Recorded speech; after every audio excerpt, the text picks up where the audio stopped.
Hi. Hi, Dr. Kathy again, here to talk about vaginal stimulation versus clitoral stimulation. We're going to talk about the coital alignment after that, okay?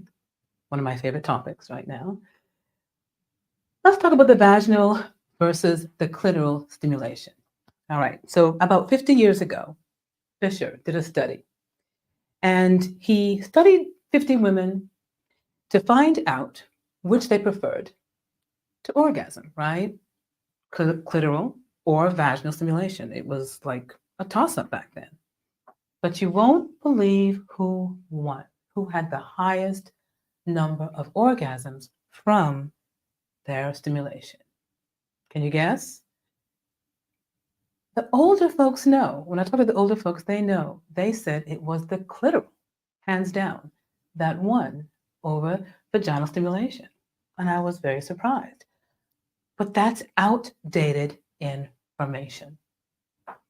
Now we can fast forward to some more recent, even though they're a little bit older, studies that show that there was a Finnish study that was a huge study, many years, over many years. And they had like 7 groups. And in each of those 7 groups that they studied, right, age-wise, all of them had one answer as being the best way to get stimulated, to get their orgasm. Can you guess that one? All right, let's see whether you got it right. Both clitoral and vaginal stimulation at the same time. So across the board, they all chose or they all had better results when they had both. Okay? Now, there was a study that the same study showed that in the older age group, between 64 and 90, that they are between 64 and 70. I don't think they went up to 90 in that group in the Finnish study, 74 years old. They actually noticed that second to the both was clitoral stimulation. All right, so the second highest was clitoral stimulation to the both. And of course, way down was vaginal stimulation. And it was actually close to having no orgasms. That means people that didn't have any orgasms, that were anorgasmic, they actually were way down on the totem pole. Unreal. But the women, the older women, actually liked vaginal intercourse, vaginal stimulation more, which was a little bit surprising. Between that 64 and 74 years old, they preferred vaginal stimulation more than the rest of the age groups, which was really a surprise. But hey, vaginal stimulation is still a must for some people. And again, each to their own. You just have to know what works for you. Third study in the US, 1,055 patients, ages 18 to 94. 36.6 preferred clitoral stimulation. They could not have an orgasm without clitoral stimulation. So across the board this time, they all said they have got to have clitoral stimulation. And it was a necessity. Okay. About 18% said vaginal stimulation alone. They were cool. But they did say when they had some clitoral stimulation that they did have a better orgasm, which was really, really important to note. But 36 said that they must much higher than the previous years. And 18% said that, they can do it on their own, but they had more joy, more pleasure when they added in the clitoral stimulation, right? So they stated in one of the studies that clitoral stimulation actually gives ecstasy, while vaginal stimulation gives happiness. Isn't that interesting? A big difference. Ecstasy with clitoral, happiness with vagina stimulation. And I can tell you that they're both great, but ecstasy sounds a little more nice than just happiness. And they're both great, by the way. They're both great. Then, with the same study, like 9% of the women, they really didn't have an orgasm in this study. But they did say that if there was some clitoral stimulation and then penetration, vaginal stimulation, they could increase their chance of getting an orgasm. So even those that didn't orgasm, they said they could get a little bit more help with some oral first intercourse, and then they could get their orgasm. Isn't that really cool too? So again, got to find out where you are, find out where you lie, and just maximize whatever it is that works for you to get to that orgasm. Okay? All right, just information for you to know about the competition between the vaginal stimulation and the clitoral.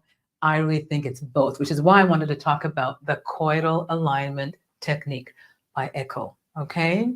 So I have a little stick figure here, and I wanted to sort of go into a little bit more detail about this because it was a little bit confusing last time. I had some questions.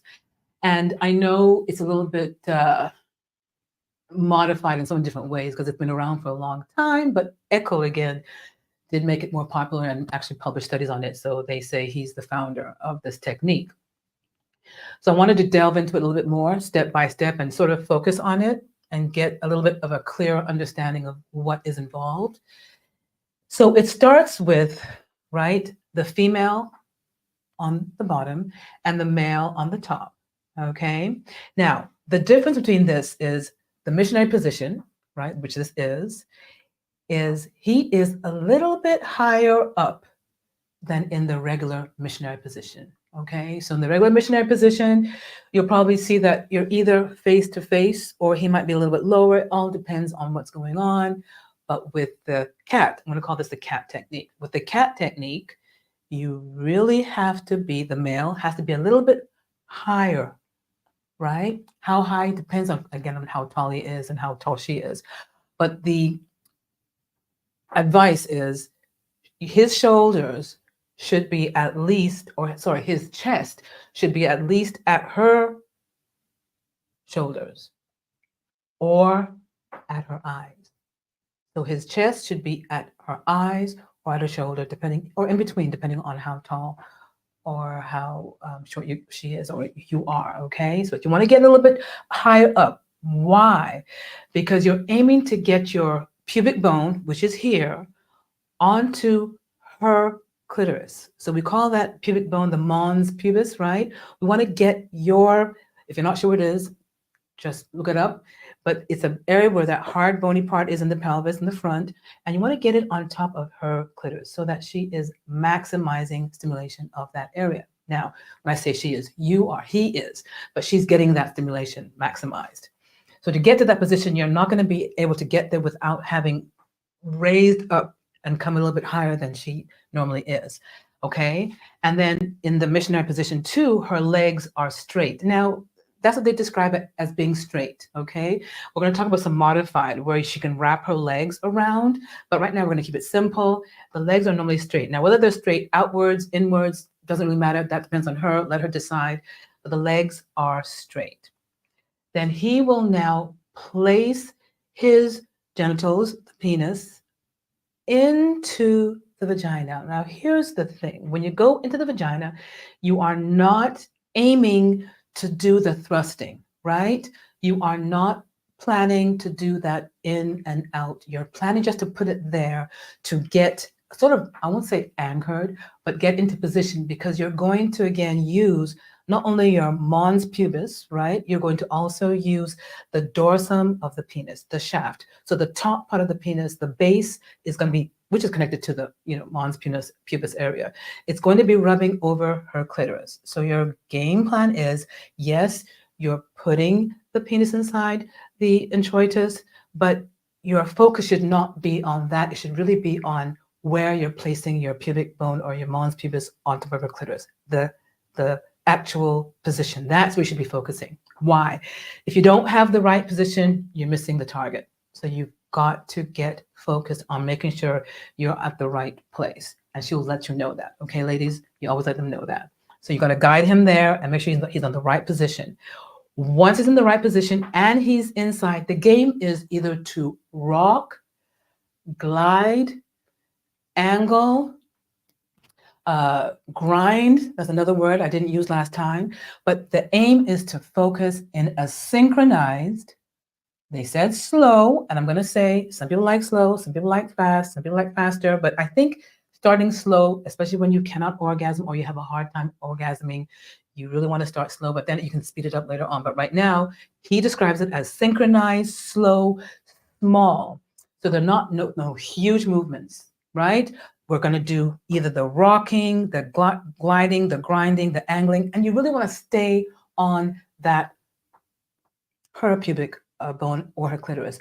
But you're going to get some in and out, right? So that in and out is going to occur because you're either rocking, which is rocking above and below, grinding, going maybe in circles, angling, maybe going at angles, going up and down. You can raise her pelvis or her hips up and down or around, clockwise, anti-clockwise.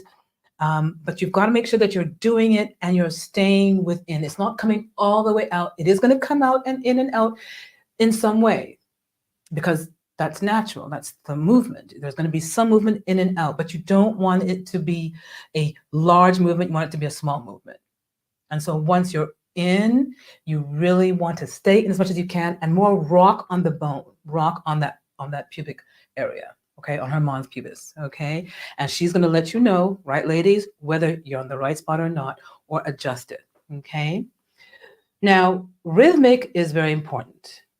The rhythmic, they say actually that the brain actually gets rhythmatized, gets into that rhythmic motion too, while you are trying to motion in and out, whether it's any of these, in addition, of course, to focusing, putting pressure on that clitoris, you're going to find that the rhythm has to be hit.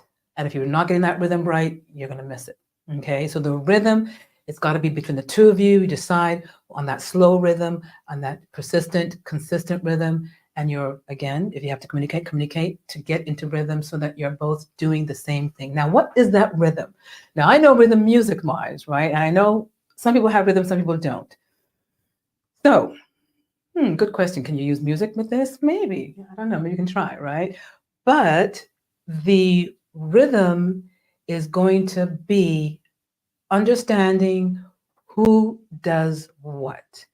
So typically, the male, when he's going up in that rocking movement, he is supposed to be going in like a vertical upward position, and the female who's on the bottom has to go opposite. So if he's going up, she's going down on his actually pubic bone.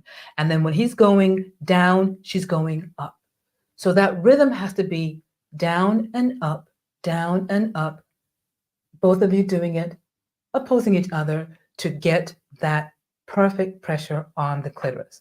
So just remember, you have to go opposite to your partner and put pressure on that clitoris, him and you as a female, raising your hips and your pelvis towards him so that he's able to get the right spot. And that is, again, the rhythm.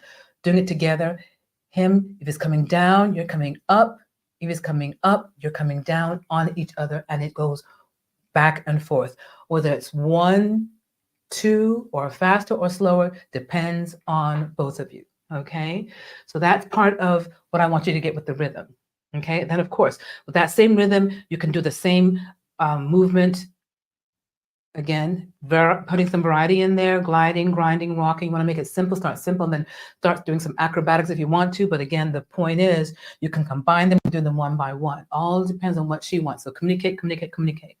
But I did want to emphasize rhythm has to be on point. Otherwise, you're going to be off rhythm, okay? And that won't work. So the motions are important to go with the rhythm, slow, small, and like I said, try and get that 1, 2, 1, 2, up and down motion clear so that you're not in or out of rhythm, right? You got to be in rhythm. Okay, so I hope I got that cleared up there. There are some modified cats, right? The reverse. I love the idea of the reverse. The reverse is the female is on top, same position as the man, and the man is at the bottom. Isn't that cool? So in this case, the man is not as tall, in this case, because he's going to now be on the back. And so the woman is going to be lower down and he's going to be higher up. So what I mean by tall is this time she's coming down in terms of maybe reaching below his shoulders, or maybe, mid chest. She's got to be lower down. Unlike when he was on top, he was high up. As a woman now, she's going to be on top. We're going to flip that and she's going to come down. Okay. While he comes up. So that's the reversed coital alignment technique. And when you are doing that, that's because she needs more, I'm going to say a shorter distance. She needs more depth. So she's got to come further down to get your penis into her so that she can actually have success in getting that grinding motion and the rhythm going. Because without that, she's going to be too high. She won't be in position, right? With the mons pubic on her clitoris. Very important to remember that, okay? Another modification is that you can actually, when the guy or the woman's on top, you can actually put your hands out to give you a different height and different control, depending on how far or how deep you want to be within the vagina. You can use the hand, or you can go all the way down on your forearms, right? Or on your elbows to give yourself support. So men, take note. And women, when you're on top, elbows, forearms, or hands, deciding what length or what distance you want, depending on the position you're in when you're inside, okay? So again, I wanted to add that in terms of modifying it. That's the reverse with the woman on top and the man at the bottom. The wedge sex pillow, some people will put a pillow right under the tailbone, which is on the bottom. So the tailbone is where you put that pillow. And remember, the pillows, there are wedges, there are sex pillows, not just cushions. There are cushions, but the sex pillows actually are better for sexual activity because they take into consideration the curve of your back and your pelvis so that it's a proper curve, okay? So you can actually modify it by putting a wedge or a sex pillow there. You can modify it by doing the butterfly, which is where you open the legs, ladies, and then take your heels and put your heels together, okay? And then when he is going in, he can actually just use his penis as a toy. What I mean by toy is as a erogenous stimulating apparatus. And he's going to go, again, in a circular or anti-clockwise or clockwise to get you stimulated in terms of your vulva. Because remember, you really want the vulva stimulated also with this, because that motion of gliding is going to stimulate things like the lips, the inner lips, which are very erogenous, and the urethra, right? The urethra tubercle too, and the clitoris, and the legs of the clitoris, and the bulb, and everything. The whole clitoris has to be woken, right? It has to be stimulated and engorged. So the game plan is to get the whole vulva really stimulated, which is why the butterfly is nice. You can do that pre-cat technique. You can do that before going in. Just go into that area, men, and just use your penis, your genital, and just stimulate in a circular and just in different directions depending on what she likes. But be more consistent. Remember, small motions, rhythmic, and we're not in the gliding there. We're at pre-cat, but you can go in and make sure that you're almost teasing her, right? Making sure that she's getting stimulated in those important erogenous zones in the vulva, including the inner lips, which I told you last time are crucial in getting stimulated, okay? And so with the butterfly, you can do that, and then you can go into the cat technique, okay? After doing that, when she's getting really aroused, when she's producing her lubrication, and you know you're right there, again, think about the excitement plateau, and once you're there, you can know that this is where to now go even a little bit further and more consistent and harder. Remember, I said during the excitement phase, you're going to be getting her aroused, and then the plateau phase is where you're now going to increase it. So this is where you would increase it. So the coital alignment technique can be done throughout coitus, but you're going to do it into the orgasm, right? So this is a little bit more of using one approach. Now you can use several approaches, you know that, I always say that, but this could be your final approach, and then you take it into the orgasm with that final persistent pressure on the clitoris and all those movements and everything. So you're going to have to decide based on what she says how to go, but you play it by ear, you communicate, watch for those signs of whether it's working or not, and then you'll just get better with practice as always, okay? And so the last one here, you can wrap the legs around also. Okay, women can wrap the legs on top of your back for the men, and hold tight and also enjoy the same movement. And there's so many other ways of modifying this. Just be creative if you want to, and just try it. All right. I just wanted to point out a few that were in the same book. But I also went and got some more information regarding extra ways of modifying it. All right. So there's so much things online and stuff that you can find. All right. Problems for the cat technique. The first problem I'm going to tell you is rhythm. Okay. So if you're out of rhythm, it won't work. And a lot of people in Echo's first studies, that's what they had a problem with, rhythm. Okay. So you're going to make sure 1, 2, 1, 2, up and down. So one's going up, one's going down, and you're putting pressure, and you're making sure that you're doing that consistently. All right. Small, slow, and in these different ways. You can start with rocking. I'll make it simple. Start with rocking, and then you can up the ante later on. Another problem was pain.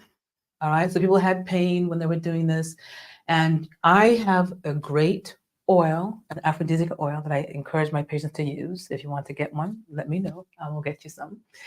I'll give you a sample for free too, for those that want to send me a message. Send me a message, I'll give you a free sample. But that is going to help with the pain. It's going to help it glide easily, and I can tell you it enhances your experience. So please, please, please look into making sure if you have some pain or discomfort, using lubrication, right? And again, I've got a great natural one, very natural. Then the pillow can also help. If you put the pillow, it can actually help in terms of angle. If you're having pain in the back or pain somewhere else, the sex pillow can help, or the wedge can help so that you're not having so much pain. But get a proper sex pillow. I tell you, they're much different from a regular pillow. Okay. Another thing was the partner sometimes didn't like the work. Someone told me, Dr. Kathy, it's too much work. I said, no, it's not too much work. I was so upset. I said, no, it's not. It's easy. Just do it. Things are always difficult when it's new, but this was not new, but it was new for this particular person. So I'm still working with him. All right. So working with him. The problem with the partner is that the partners sometimes give up and say it's too much and just go back to their previous, what they were doing before. Okay. So that is another problem if the partner doesn't really want to obey and satisfy you using this technique. You just have to sort of work on him next time. Okay. Another problem was that people did this and didn't see much of a difference. So there were some people that would just do it and say, oh yeah, it's nice, it's cool, but I'm not really seeing much of a difference. And they go back to their old ways that we're doing things. And that's so cool also. If it doesn't work for you, leave it alone. Go back and do what you're doing. But this is for those that I think need it in terms of having problems having an orgasm. And that way you can see whether it works for you. If it does, use it. If it doesn't, do not. So I definitely wanted to introduce this in a more detailed fashion with you. I hope that helped. I'm going to point out 2 things before I go. The Coital Alignment Technique beat a lot of other techniques to try to get you to orgasm. I know 2 techniques. One is the orgasm technique. There's a consistent orgasm technique that they do to make women orgasm. And there is another technique, I'm trying to remember it now. Simple masturbation techniques that they used. The cat beat both of them in terms of getting orgasm. So just remember, even though there are other techniques, this is supposed to be the highest rate of getting an orgasm. Okay. Second point I wanted to make out was that women with hypoactive sexual desire disorders, for some reason, do very well with the coital alignment technique. They actually get more aroused, the desire goes higher. So if you have hypoactive sexual desire disorder or any low desire, try this technique. You might be surprised. It might work for you. All right, guys, I hope I helped today. I will see you next week. Have a great weekend. Ciao. Bye.